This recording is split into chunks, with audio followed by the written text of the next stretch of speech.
Tabrakan terjadi saat balap liar di Tanah Toraja, Sulawesi Selatan.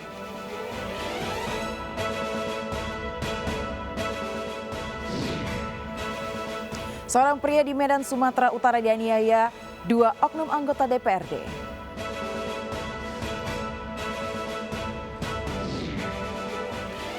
Warga New York, Amerika Serikat berjuang menahan cuaca beku akibat badai salju. Puluhan orang tewas.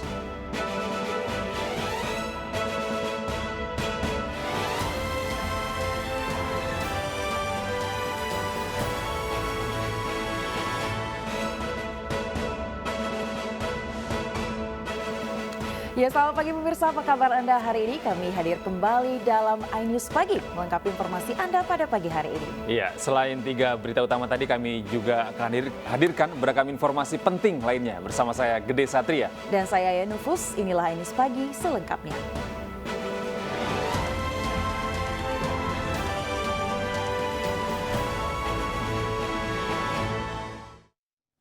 Pemirsa, balapan liar saat Natal di Tanah Toraja, Sulawesi Selatan memakan korban. Ya, 1 warga tertabrak saat hendak berbelanja. Pembalap liar di Toraja Utara, Sulawesi Selatan memakan korban. Warga yang hendak berbelanja tertabrak remaja yang menggelar balap liar di Jalan Andi Mapayuki. Tabrakan terjadi saat korban akan putar balik namun tertabrak para pembalap liar. Mengetahui ada balapan liar di tengah kota, tim gabungan dari Polres Toraja Utara menuju lokasi. Saat mengetahui polisi tiba di area balap liar, para remaja kocar-kacir meninggalkan motornya. 2 pengendara yang terlibat tabrakan dievakuasi ke rumah sakit, sementara puluhan kendaraan roda 2 yang digunakan balap liar diamankan polisi.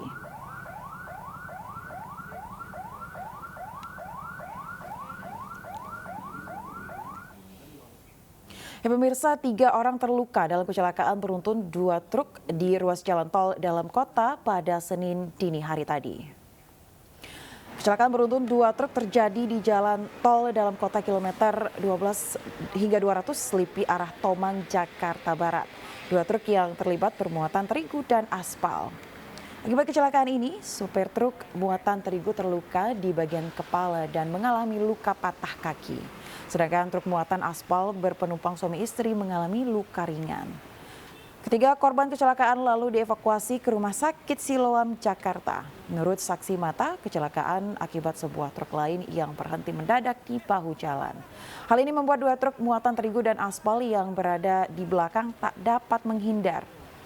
Usai kejadian, truk yang berhenti mendadak langsung melarikan diri dan hingga kini sedang diburu polisi. Tabrakan beruntun sih, Bang. Nah, terus? Ini soalnya posisi kan di sebelah saya tuh. Setahu saya kalau misalnya itu di depannya itu kayak tiba-tiba orang mendadak. Dan dari posisi ini otomatis kan paling belakang kan kaget. Langsung mengajar aja. Pemirsa, kebakaran melanda 3 kios dan bengkel di Jalan Raya Bogor, Ciracas, Jakarta Timur. Sementara diduga akibat korsleting listrik, kebakaran menghanguskan permukiman padat penduduk di Kampung Pulo, Jatinegara, Jakarta Timur.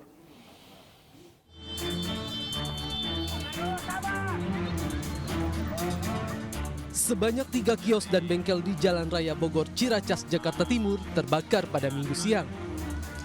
Selain menghanguskan bangunan kios, api juga membakar mobil yang terparkir di depan bengkel dan sepeda motor yang tengah diperbaiki. Kebakaran diduga akibat percikan api yang mengenai bensin, kemudian api merambat ke sepeda motor hingga membakar seluruh bangunan. Akibat insiden ini, 4 orang mengalami luka bakar, termasuk salah satunya seorang balita. Api berhasil dipadamkan 1 jam kemudian dengan mengerahkan 12 unit mobil pemadam kebakaran. Yang paling pinggir informasinya mereka itu berjanda bermain korek dengan bensin.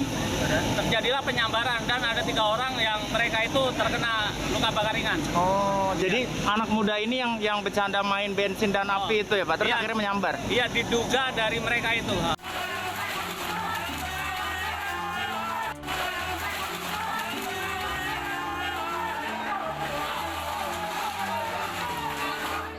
Sementara kebakaran juga terjadi di pemukiman padat penduduk di Kampung Pulo, Jatinegara, Jakarta Timur, Minggu siang.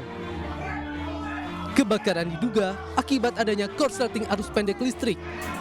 Sebanyak belasan unit mobil pemadam beserta puluhan personil dikerahkan ke lokasi. Dari Jakarta, Rio Manik, iNews melaporkan. Dua penjamret ponsel babak belur dihajar massa di Pekanbaru Riau usai beraksi. Sepeda motor pelaku mogok sehingga keduanya tertangkap warga sekitar.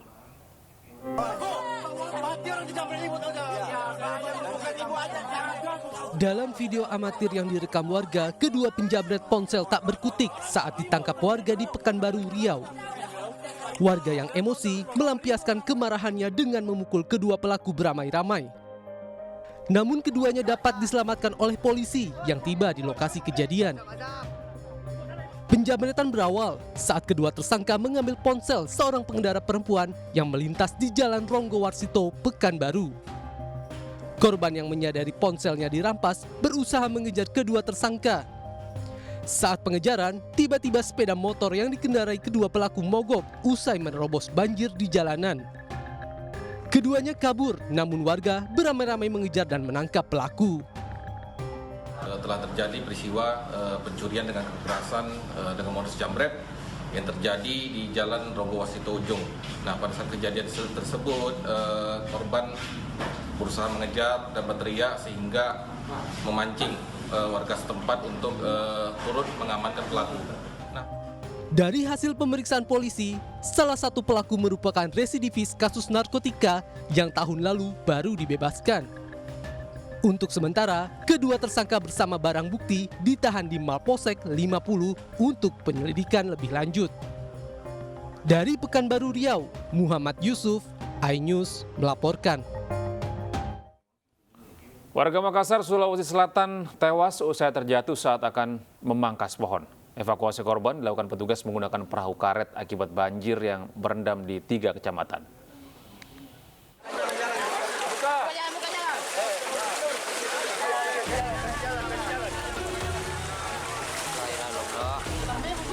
Aksi evakuasi jenazah menggunakan perahu karet di tengah kepungan banjir berlangsung dramatis dan penuh haru. Korban diduga terjatuh dari pohon saat hendak memangkas ranting pohon untuk mengantisipasi adanya pohon tumbang di sekitar rumahnya. Tingginya curah hujan serta cuaca ekstrim yang melanda Sulawesi Selatan beberapa hari terakhir membuat ratusan rumah warga di 3 kelurahan Kecamatan Manggalak, Kota Makassar terendam banjir setinggi 1 sampai 2 meter. Pihak Badan Penanggulangan Bencana Daerah Kota Makassar dibantu TNI Polri hingga kini masih melakukan evakuasi sebagian warga yang masih berada di lokasi banjir. Banjir yang melanda 3 kelurahan di Kecamatan Manggala, Kota Makassar disebabkan oleh tingginya intensitas curah hujan dan banjir kiriman dari Kabupaten Goa dan Kabupaten Maros, Sulawesi Selatan. Namun banjir diperparah karena tidak adanya saluran drainase di pemukiman warga serta minimnya lahan resapan air. Ini masalah alam dan solusi konkret adalah bagaimana alur air bisa jalan dengan baik. Nah, itu yang ada hambatan, ada hambatan. Apakah nanti ada rencana mau pembangunan lagi untuk aliran air atau gimana ini, Pak? Nah, makanya saya ingin melibatkan semua masyarakat. Supaya itu usulan itu kita usulkan ke kan itu balai itu kalau air, agar supaya aliran air ini bisa lancar ke laut. Akibat dampak banjir ini, sebanyak 666 warga dengan jumlah 138 kepala keluarga terpaksa mengungsi ke rumah keluarga maupun masjid yang dijadikan tempat lokasi banjir. Dari Makassar, Sulawesi Selatan, Wahyu Ruslan, iNews melaporkan. Ya pemirsa, akibat salah paham, seorang pria di Medan dianiaya oleh 2 orang oknum anggota DPRD. Sebelum menganiaya korban, kedua oknum tersebut terlibat pesta miras di tempat hiburan malam.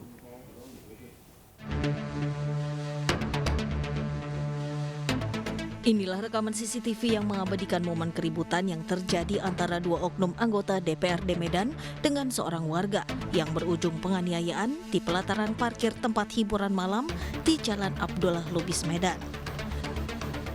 Sebelum menganiaya korban, kedua anggota DPRD Medan itu terlibat pesta miras di tempat hiburan malam. Menurut korban, awalnya ia diundang oleh adik salah satu oknum pelaku untuk datang ke sebuah acara. Saat hendak pulang, ia sempat melihat ada keributan antara oknum dengan orang tidak dikenal. Namun terjadi salah paham hingga penganiayaan pun terjadi. mereka sudah ribut duluan nih Bang. Nggak tahu sebabnya apa dan dengan siapa saya tidak tahu. Udah. Jadi posisinya di sana itu setelah saya samperin adiknya, terjadilah pemanggilan tadi. Si Risdoni manggil saya. Woi, teriak woi. Saya tidak tahu apa sebabnya. Seharusnya kalau mereka ada di situ, si Habib ataupun David ada di situ, mereka kan anggota dewan nih. Seharusnya mereka yang melerai. Ngapain mereka untuk ikut-ikutan memukul saya? Akibat penganiayaan tersebut, korban mengalami luka di bagian kepala, tangan, dan beberapa bagian tubuh lainnya. Kasus ini pun kini tengah didalami Polrestabes Medan. Dari Medan, Sumatera Utara, Said Ilham, iNews melaporkan. Seorang pria di Palembang, Sumatera Selatan batal menikah hanya karena calon pengantin wanita marah uang tambahan yang diberikan kurang. Hal tersebut membuat calon pengantin pria tersinggung dan membatalkan pernikahan.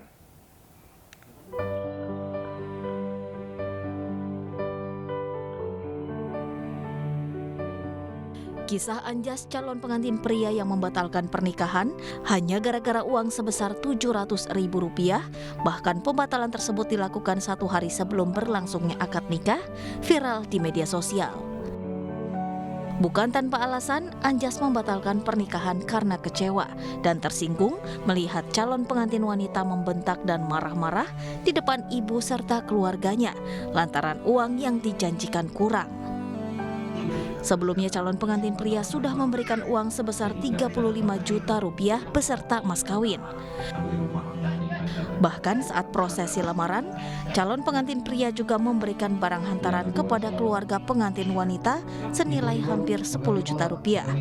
Rencananya pesta pernikahan di kediaman pengantin wanita berlangsung pada 18 November 2022. Gimana Pak? Yang ngerasa kecewa lah. Cuman memanglah sudah terlanjur aku yang ini kan ngalami kan ya sudah, maksud aku tuh ya sudah aku jalani. Nah pas dia ngebentak uang tua aku gara-gara duit itu lah. Untuk mempertanyakan si saya. Bentak gimana dia waktu itu Kak? Banting pintu atau apa? Iya banting pintu sambil ngomong. Sebelum ada duit 700 itu aku udah galak mau duit ini dia, bukan ini utang piutang aja dia ngomong itu. Sambil banting pintu. Anjas juga mengaku kecewa karena di rumah calon pengantin wanita justru tidak ada persiapan sama sekali 1 hari sebelum pernikahan. Hanya ada terpal biru di depan rumah. Dari Palembang, Sumatera Selatan, Firdaus, iNews melaporkan. Ya, pemirsa, seekor ular piton sepanjang 4 meter bersembunyi di bawah kolong meja rumah warga di Kecamatan Pangkajene, Pangkep, Sulawesi Selatan. Sementara itu di Palangkaraya, seekor biawak berukuran cukup besar bersembunyi di atas plafon rumah warga.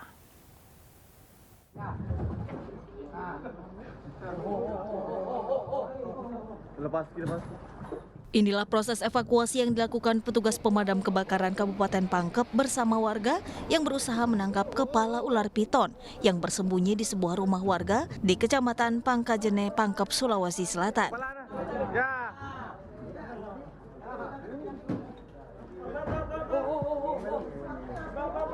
Ular piton ini diduga terbawa arus banjir dari luapan air sungai Pangkajene dengan berusaha mencari tempat perlindungan.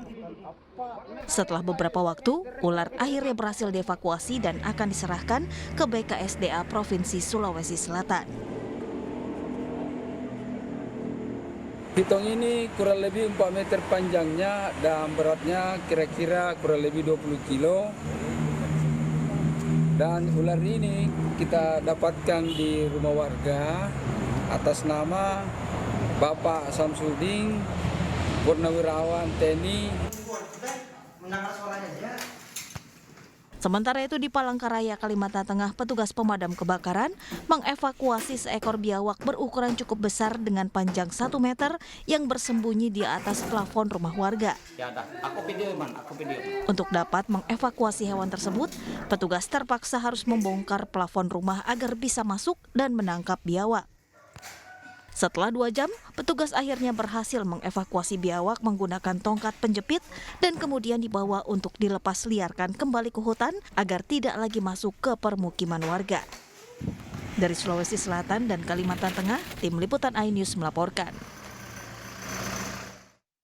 Pasca gelombang dahsyat yang menerjang kawasan pesisir Pasar Wamiu, Kota Bau-Bau, Sulawesi Tenggara, membuat belasan warung makan porak-poranda. Warga dan petugas membersihkan puing-puing bangunan yang roboh karena terjangan gelombang.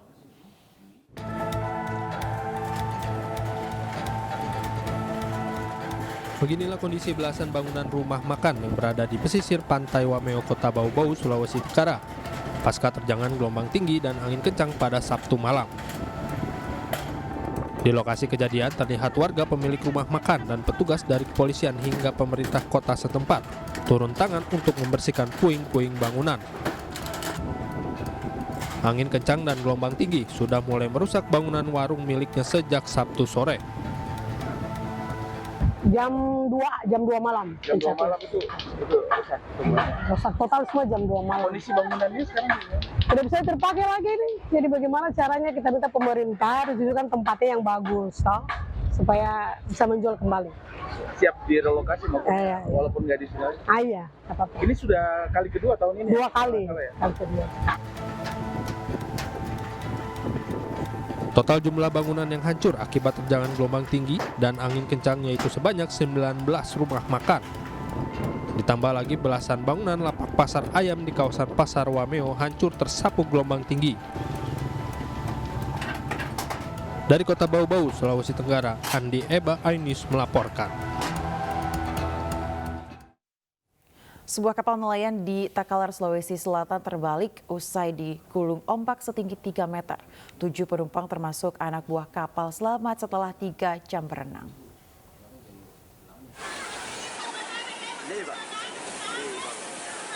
Kapal nelayan yang ditumpangi oleh 7 orang termasuk ABK tiba-tiba terbalik dan terombang-ambing usai digulung ombak setinggi 3 meter di perairan Tanah Keke, Kabupaten Takalar, Sulawesi Selatan. 7 orang penumpang termasuk ABK berhasil selamat setelah berenang dengan menggunakan bantuan jerigen. Peristiwa bermula saat kapal nelayan ini berangkat dari Kabupaten Kepulauan Selayar dan hendak menuju Pulau Lai-Lai, Makassar.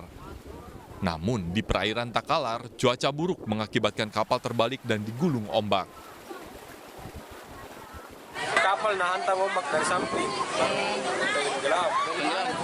Dari mana tujuan dari mana? Mau ke Lelai, Pak. Dari sini ke Lelai. Iya. Kapal korban yang rusak pun kini sudah dievakuasi ke pesisir pantai. Para warga dan nelayan dihimbau agar tidak melakukan perjalanan lewat jalur laut saat cuaca sedang ekstrim. Dari Kabupaten Takalar, Sulawesi Selatan, Bugma, iNews melaporkan.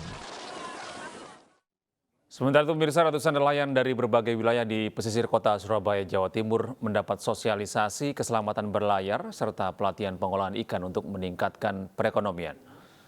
Sosialisasi keselamatan berlayar untuk nelayan digelar di Desa Tambakudi, Kecamatan Kenjeran, Kota Surabaya, Jawa Timur.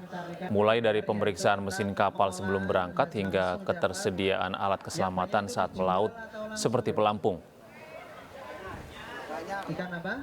Para nelayan juga dilatih untuk mengolah ikan hasil tangkapan menjadi produk pangan tahan lama yang bisa dijual ke pasar. Lewat pelatihan diharapkan dapat membantu perekonomian keluarga nelayan kecil, sebab uang yang didapat akan lebih besar jika para nelayan menjual ikan yang sudah diolah ketimbang ikan mentah. Pada waktu berlayar ada kapal yang terguling sampai mereka itu tenggelam. Tapi mereka masih selamat. Nah, itu intinya dari kami itu mengadakan sosialisasi supaya mereka itu aman dari berlayar. Perayaan Natal tahun ini harus dilalui keluarga Samuel Huta Barat tanpa kehadiran Yosua. Anyus Pagi akan segera kembali dengan informasi lengkapnya usai jeda.